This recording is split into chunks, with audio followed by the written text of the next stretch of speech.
নাবিক তো নাই, জাহাজ তো চলমান, কি করতে হবে?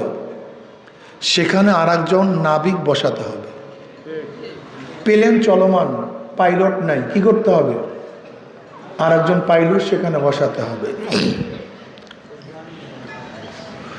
জনাব মুহাম্মদ রাসূলুল্লাহ সাল্লাল্লাহু আলাইহি ওয়াসাল্লাম যে কাজগুলি করেছেন তার জিন্দিগিতে, 23 বছরের জিন্দিগিতে, ওহি আশা ব্যতীত, ওহি আশার দরজা বন্ধ, এর বাহিরে নবী আলী সাল্লাল্লাহু আলাইহি ওয়াসাল্লাম যতগুলি কাজ করছেন সমস্ত কাজগুলি তো চলমান। তিনি নামাজ পড়াইছেন, নামাজ চলমান, রোজা রাখছেন, রোজা চলমান, হজ করছেন, হজ চলমান, দাওয়াত দিছেন, দাওয়াত চলমান, তালিম করছেন, তালিম চলমান, জিহাদ করছেন, জিহাদ চলমান। তার মানে নবী তো নাই,